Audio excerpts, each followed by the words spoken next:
হে WhatsApp guys, কেমন আছো তোমরা? আশা করি সকলেই ভালো আছো। আর তোমাদের দোয়া ও ভালোবাসাতে আমিও ভালো আছি। তো গাইস, আজকে আমি যে বিষয়টা নিয়ে কথা বলবো, এই বিষয়টা হলো বাস্তব জীবনের কিছু কথা। বিষয়টা এমন, কিছু কিছু মানুষের বাস্তব জীবনের সাথে মিলে যেতে পারে। তো গাইস, বেশি ভগ না করে শুরু করছি আজকের ভিডিও। কিছু জিনিস আমাদেরকে আনন্দিত করে, কিছু জিনিস আমাদেরকে দুঃখিত করে তোলে, কিন্তু কিছু কষ্ট আছে যেগুলো কারোর কাছে শেয়ার করা যায় না।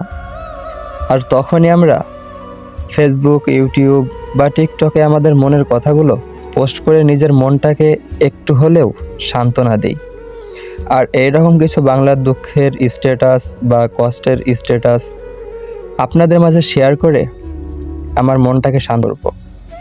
আর শেয়ার করব এই কারণে, এইসব বিষয়গুলো আপনাদের জীবনের সাথেও মিলে যেতে পারে। বন্ধুত্বের পরে কাউকে ভালোবাসা সম্ভব, কিন্তু ভালোবাসার পর কারোর সাথে বন্ধুত্ব করা সম্ভব নয়।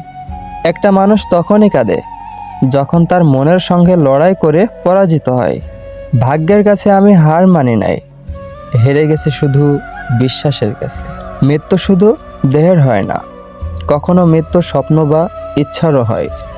কোনো মানুষই চায় না কাউকে ভুলে যেতে, কিন্তু সময় ভুলিয়ে দেয়। কোনো মানুষই চায় না কাউকে হারিয়ে ফেলতে, কিন্তু ভাগ্য তাকে ছিনিয়ে নেয়। জানি না এই বিষয়গুলো কারো জীবনের সাথে মিলেছে কিনা, কিন্তু আমার জানা মতে অনেকের জীবনের সাথেই মিলে যেতে পারে। তো গাইস, কেমন হলো ভিডিওটি? যদি ভিডিওটি ভালো লেগে থাকে অবশ্যই লাইক, কমেন্ট এবং শেয়ার করবেন। আর এই রকম ভিডিও যদি আরও পেতে চান তাহলে অবশ্যই চ্যানেলটি সাবস্ক্রাইব করবেন। ধন্যবাদ।